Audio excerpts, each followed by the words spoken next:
качество щось вообще не на 5 мегапикселей.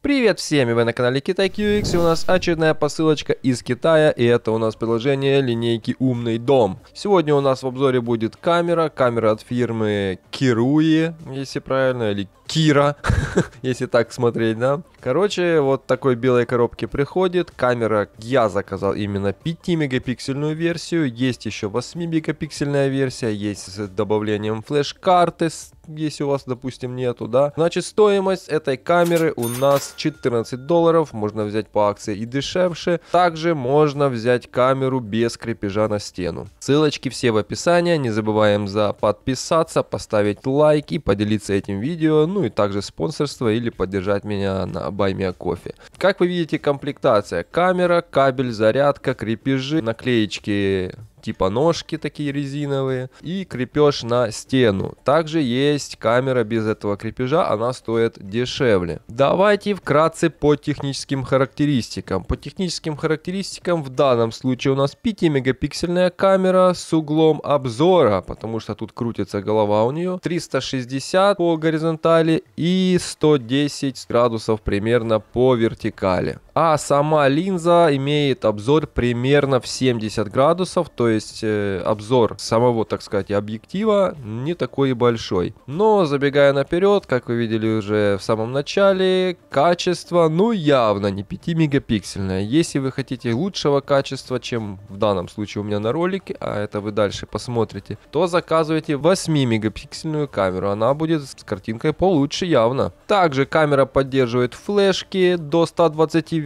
гигабайт, и камера поддерживает 2.4 сеть Wi-Fi, не 5, а 2.4. В камере есть 6 инфракрасных светодиодов, также присутствует сенсор на движение, то есть определение движения, не знаю, как оно точно работает, но камера движение определяет, человека видит, за ним поворачивается, и еще плюс у нее есть как и микрофон, так и динамик, то есть можно общаться через камеру, то есть двухсторонняя связь присутствует. Ну что ж, давайте к обзору. Вот так вот красиво выглядит у нас камера, такая вот белая, минималистическая, стиль Xiaomi, да. Можно вот так вот прицепить крепеж, как я показываю, и присобачить ее к стене, например. Так само мы можем ее просто вцепить в потолок, допустим, тут тоже есть крепление. Ну, в моем случае мне надо было крепеж к стене, поэтому я заказал именно такой комплект. Голову можно аккуратно прокручивать вверх-вниз, чтобы, например, вставить флешечку или сбросить настройки камеры. Тут у нас есть такое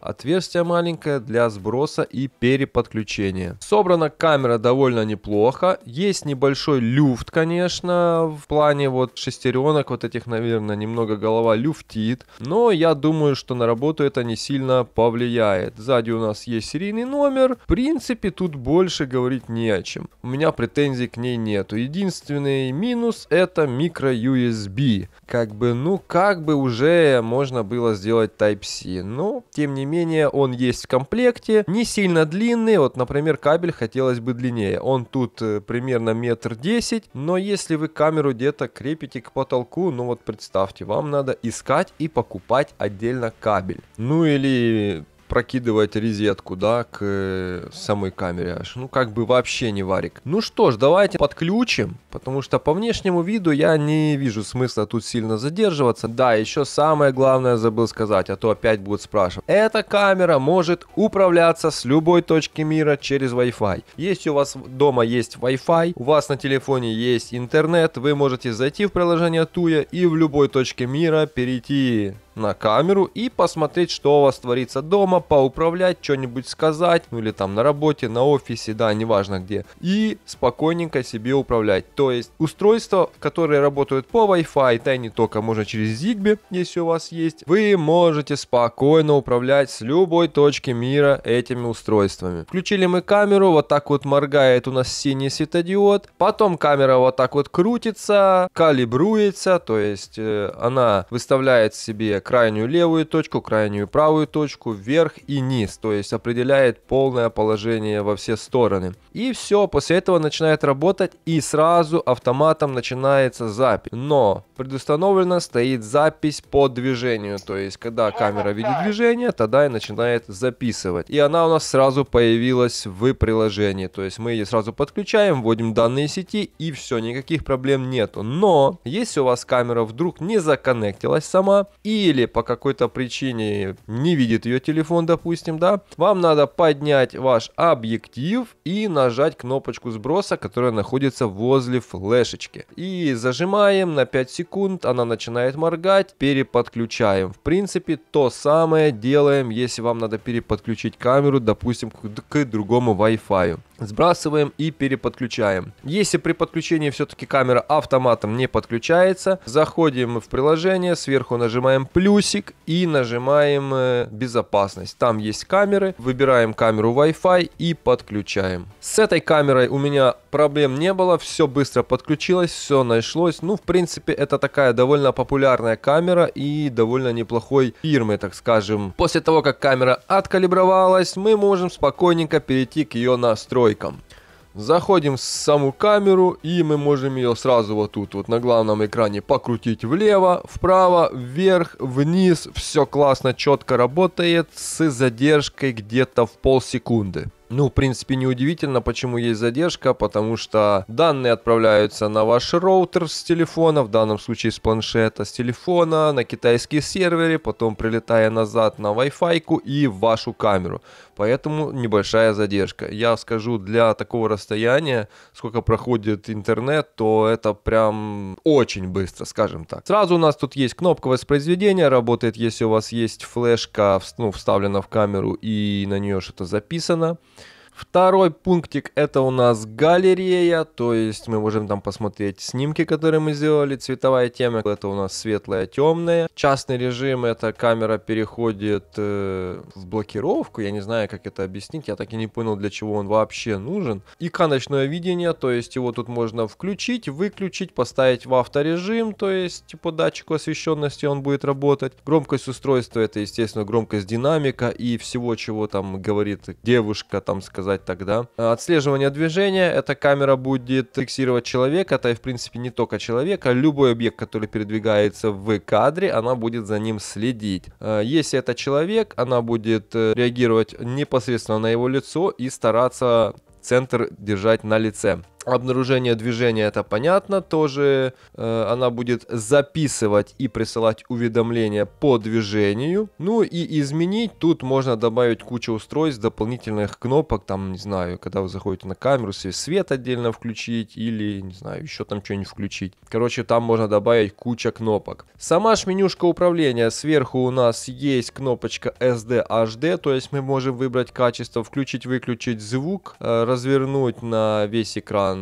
как бы квадратиком сделать, да, типа как в Инстаграме. Потом у нас кнопки управления: повернуть на весь экран, сделать снимок, сказать что-нибудь, микрофончик посередине, сделать запись. И последнее — это у нас свернуть менюшечку. По этим менюшкам, я думаю, все понятно. Снизу у нас также есть кнопочка отдельно направления, чтобы на камере сверху пальцем не лозить там, где у вас картинка. Морель — это у нас покупки всяких штук дополнительных, искусственного интеллекта, контроль камеры, облачного хранения и все такое. И первое — это у нас сообщение. Можно посмотреть историю всех срабатываний камеры на движение или каких-то уведомлений. Теперь давайте непосредственно перейдем с самым таким интересным настройкам. Это 3 точки у нас сверху. Нажимаем их и смотрим. В 3 точках у нас находится первый пункт: переименовать камеру, задать ей положение, ну, расположение типа в доме, да. Потом управление голосовыми ассистентами, информация об устройстве. Короче, это нам все, в принципе, не интересно. Режим конфиденциальности — это вот эта вот кнопка, как и на главном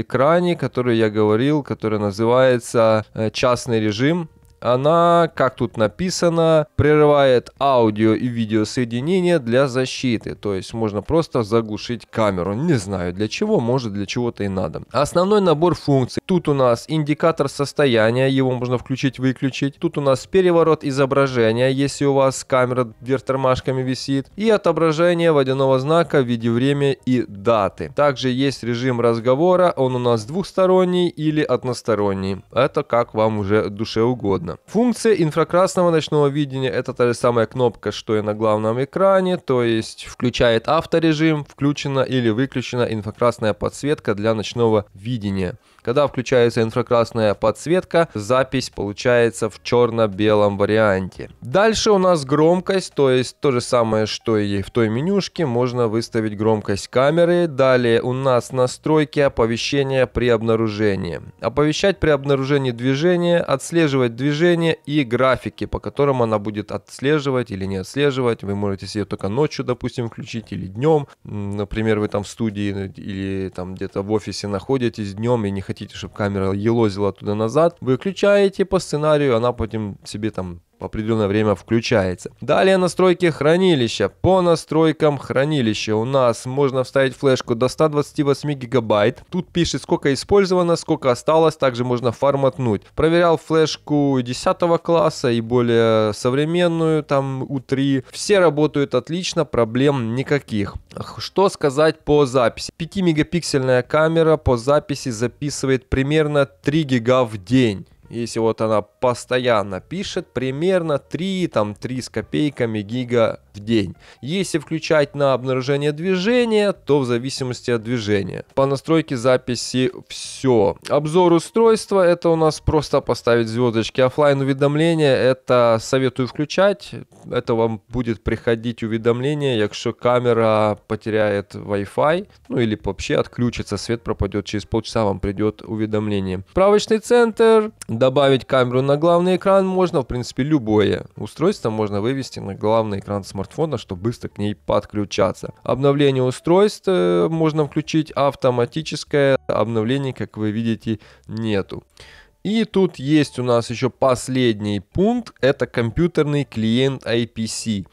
Там можно, например, следить за камерой с компьютера. Да, там есть ссылочка, вы переходите и можете спокойненько зайти через, например, браузер, ввести эту ссылочку, перейти на свою камеру, зайти в свой кабинет и отслеживать на компьютере, что у вас творится. Вкратце расскажу вам. Копируете ссылочку, переходите в браузер, там будет QR-код, сканируете его через приложение, там, где вы добавляли устройство, там есть сканер QR-кодов, именно в Туе. Вот тут скрин показываю. И подключается ваш аккаунт к браузеру, и вы сможете спокойно смотреть, что происходит в камере. Там можно смотреть все ваши подключенные устройства, управлять, к сожалению, ими там нельзя. Надеюсь, эту функцию далее когда-нибудь они добавят, чтобы можно было управлять всеми устройствами.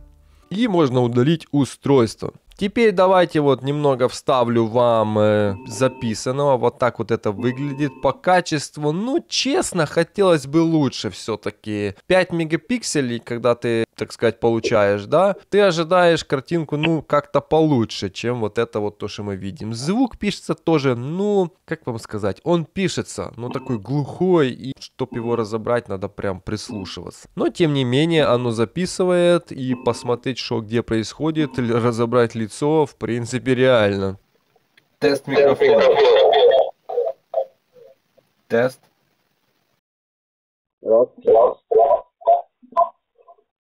Даже на средней громкости. Довольно. Но надо иметь в виду, что перед тем, как говорить, надо зажать кнопку и где-то примерно 5 секунд подождать.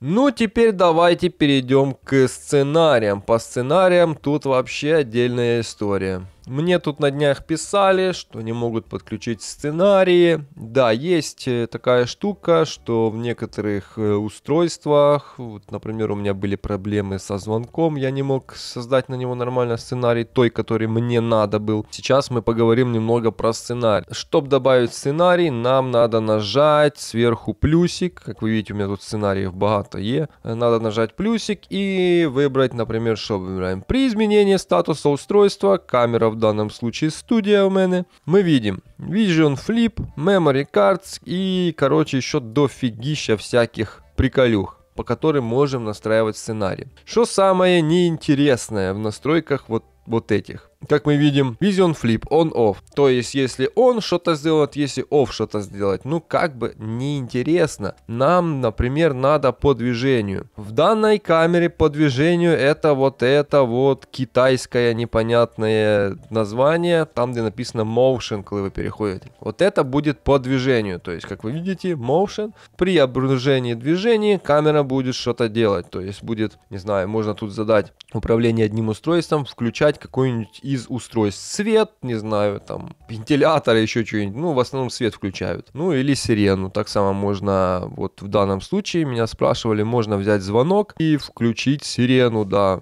Но также, как я и говорю, тут есть куча настроек. Сейчас я вам вот показываю скрин всех этих настроек, как они переводятся. И давайте вкратце я про каждый сейчас расскажу, может кому-то это будет полезно. Да, обзор немножко затянется, но я думаю, люди, которым надо будет какая-то полезная информация с этого видео, перемотают. Значит, что у нас тут есть? У нас есть флип.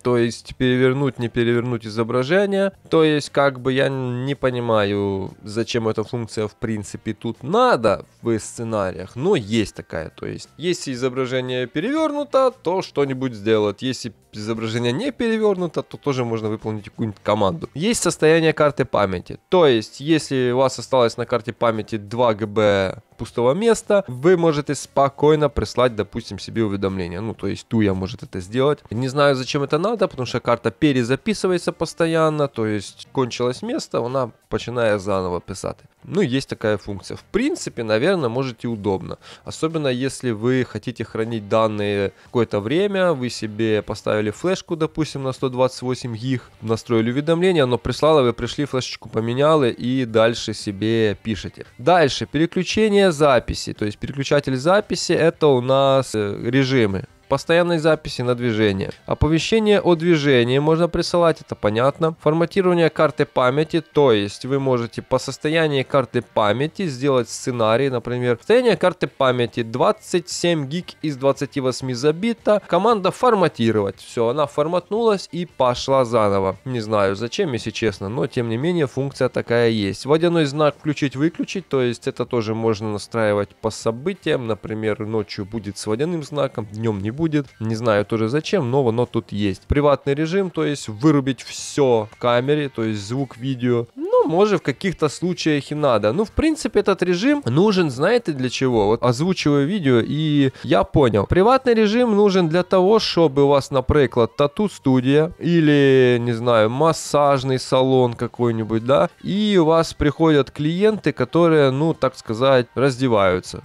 Чуть бы не догола. Открываете додаток, нажали кнопочку «Приватный режим» и просто камера перестает записывать видеозвук. Как бы это, наверное, все-таки имеет смысл. Как бы никто бы не хотел, чтобы его снимали, да? Можно просто отвернуть ее в сторону, но выключенная камера, наверное, людям будет больше доверия внушать, правда? Дальше индикатор включить-выключить. Это тоже, не знаю, ну, типа есть и ладно. Регулятор громкости, ладно, имеет место быть. Форматированное состояние. То есть вы можете по состоянию карты памяти команда форматировать. Ночное видение, это у нас понятно. Инфракрасные диоды включены, выключены, авторежим и, короче, функция в принципе хорошая, потому что есть, например, помещения, в которых довольно темно, и вам ее надо, например, камера против окна стоит, окно яркий свет дает, она думает, что как бы не надо включать инфракрасные диоды, но у вас, например, поза окном все темно, и вы ничего не видите. Включаете принудительно, и все классно видно. Вот это PTZ Stop и PTZ Direction. тут у нас как оно переводится, стоп ПТЗ и направление ПТЗ. Можно настраивать сценарии, например, чтобы каждых, не знаю, там 10 секунд или, допустим, каждых минуту камера меняла свое положение. То есть тут какие у нас есть функции: вверх, вниз, влево, вправо. То есть каждых можно настроить сценарий, что каждых там 2 минуты камера будет немного отъезжать левее, правее, вверх или вниз. В принципе, тоже классная штука, если у вас какое-нибудь большое помещение и вам надо, чтобы камера ездила влево-вправо периодически сама. Тут можно это настроить. Обнаружение движения — это то, что я вам говорил, по-китайски написано, вот это вот motion, то есть когда камера видит движение, присылает уведомления, включает какие-то приборы, то есть это, наверное, самая лучшая тут функция, потому что не во всех камерах она есть. Тем переключение отслеживания движения, включить-выключить вот это вот движение, что камера будет реагировать на человека или на движущийся объект. Режим записи переключается, постоянно писать, на движение писать, и чувствительность к движению. Ну, естественно, можно переключить по сценариям чувствительность движения. Например, ночью слабенькую чувствительность, днем сильную чувствительность или наоборот. По функционалу сценарий, я думаю, разобрались. По сценариям, что я могу сказать? Настраиваются сценарии, в принципе, как и все. Сейчас я один сценарий настрою, чтобы вы понимали логику, как они работают. Итак, значит, вот у нас есть менюшка сценариев, она у нас посередине, автоматизация, нажимаем плюсик, нажимаем при изменении статуса устройства, камера студия, выбираем, например, по движению, motion. Если камера увидит движение, она, например, включит, ну не знаю, свет на зеркале, да, допустим, вот так вот, on. Сохранить. Далее, при обнаружении движения камера включит зеркало. Еще, при обнаружении движения, управление одним устройством, камера студия включит motion tracking. То есть, если камера увидит движение, вот в своем кадре, в котором она стоит, если она увидит движение, включится подсветка и камера перейдет в режим слежения. То есть она начнет двигаться за объектом. Когда объект выйдет с этого поля, то есть можно дальше создать сценарий, например, там добавить, отложить действие на, не знаю, там 10 минут.